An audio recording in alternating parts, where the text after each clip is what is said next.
क्या पुरानी पेंशन तय करेगी यूपी की हार और जीत? जी हाँ दोस्तों, जब से विधानसभा चुनाव की घोषणा हुई है, हर एक राज्य में पुरानी पेंशन बहाली का मुद्दा एक प्रमुख मुद्दा बन चुका है और इस मुद्दे की वजह से सरकारी कर्मचारी भी अब इस उम्मीद में हैं कि उन्हें जल्दी ही पुरानी पेंशन का तोहफा मिलने वाला है। तो खास तौर से क्या उत्तर प्रदेश में पुरानी पेंशन बहाली का जो मुद्दा है वो उत्तर प्रदेश की राजनीतिक पार्टियों की हार और जीत तय करने वाली है? इसके बारे में पूरी जानकारी आपको इस वीडियो में दी जाएगी।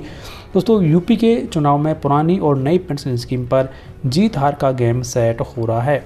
समाजवादी पार्टी पुरानी पेंशन लागू करने का ट्रम्प कार्ड खेल रही है और बीजेपी केंद्र की नई पेंशन स्कीम में फंस गई है। अखिलेश यादव हर सभा में ये दोहरा रहे हैं कि समाजवादी पार्टी पुरानी पेंशन को फिर से लागू करेगी। हमने कर्मचारियों और इकोनॉमिक एक्सपर्ट से बात कर ली है, फंड बनाकर जरूरी धन का बंदोबस्त कर लिया जाएगा। दोस्तों, वीडियो में आगे बढ़ने से पहले सरकारी कर्मचारियों के लिए बेहतर पेंशन योजना के बारे में आपकी राय कमेंट बॉक्स में लिखकर जरूर बताएं। इस वीडियो को अधिक से अधिक लाइक और शेयर करें। इसके अलावा यहाँ पर बताया गया है कि योगी आदित्यनाथ डिफेंसिव मोड में हैं।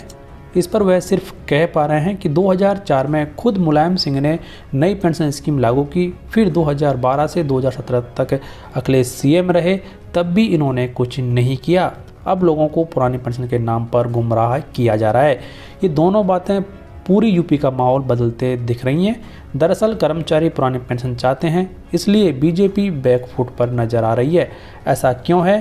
क्योंकि नई पेंशन स्कीम में खराबी क्या है, पुरानी में अच्छाई क्या है, आइए आपको एक एक के बारे में पूरी जानकारी यहाँ पर देते हैं। तो सबसे पहले नई पेंशन स्कीम जिस पर बीजेपी अटकी हुई है उसके बारे में चर्चा कर लेते हैं। तो 2004 में केंद्र में अटल बिहारी वाजपेयी की सरकार थी। घोषणा हुई थी कि 31 दिसंबर 2004 के बाद जिनकी भी सरकारी नौकरी में ज्वाइनिंग होगी उन्हें रिटायरमेंट के बाद पेंशन नहीं मिलेगी और उनके लिए एक नई पेंशन योजना की शुरुआत की गई थी जिसका नाम दिया गया था नेशनल पेंशन सिस्टम यानी कि NPS।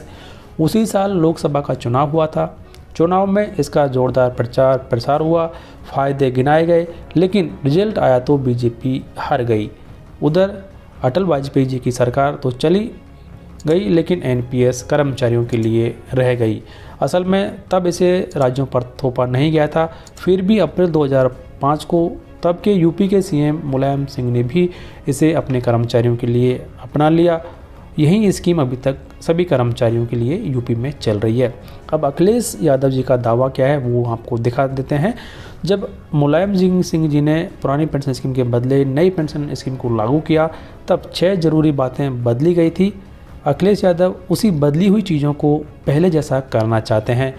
तो यहाँ पर आप देख लीजिए कि जो पुरानी पेंशन स्कीम है उसके फ़ायदे अब एक बार फिर से कर्मचारियों को गिनाए जाने लगे हैं।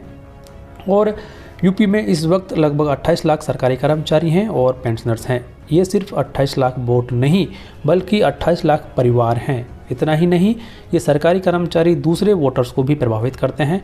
अगर ये किसी एक पार्टी की ओर झुक गए तो सूबे का नतीजा बदल सकता है। तो इसी की वजह से हर एक राजनीतिक पार्टी सरकारी कर्मचारियों को लुभाने के लिए, अपने पक्ष में करने के लिए हर संभव प्रयास कर रही है। तो इसकी वजह से कर्मचारियों का कहना ये है कि जो नेशनल पेंशन सिस्टम है यानी कि NPS है उसमें न्यूनतम पेंशन की गारंटी नहीं मिलती है। कुछ ऐसे उदाहरण सामने आए हैं जहां पर एक कर्मचारी की जो अंतिम सैलरी है वो 70,000 रुपये होने के बावजूद भी उस कर्मचारी को 1,000 से 2,000 रुपये हर महीने पेंशन दी जा रही, जो कि काफ़ी कम है। यदि वो कर्मचारी पुरानी पेंशन योजना में होता तो कम से कम उसे 35,000 रुपये प्लस उस पर महंगाई भत्ता का भुगतान पेंशन के रूप में किया जाता। तो इसकी वजह से कर्मचारी पुरानी पेंशन योजना को फिर से बहाल किए जाने की मांग कर रहे हैं। और अब यहाँ पर जो यूपी है उसमें एक गेम चेंजर मुद्दा बन गया है सरकारी कर्मचारियों के लिए पेंशन पुरानी पेंशन को फिर से बहाल किए जाने के संबंध में। तो यहाँ पर जो कहा गया है समाजवादी पार्टी के द्वारा और इसके अलावा बहुजन समाजवादी पार्टी के द्वारा भी कि सरकारी कर्मचारियों के लिए हर हाल में पुरानी पेंशन योजना को फिर से बहाल किया जाएगा। तो ये एक अच्छी खबर यहाँ पर निकल कर आ रही है कि अब उत्तर प्रदेश में पुरानी पेंशन बहाली का मुद्दा एक प्रमुख मुद्दा बन चुका है और देखने में ये आ रहा है कि पुरानी पेंशन बहाली ही अब उत्तर प्रदेश का राजनीतिक भविष्य वो तय करने वाली है। तो इसके संबंध में आपकी राय कमेंट बॉक्स में लिखकर जरूर बताएं। इस वीडियो को लाइक और शेयर करें, चैनल को सब्सक्राइब करें, बेल आइकन को प्रेस कर लें हर एक लेटेस्ट अपडेट सबसे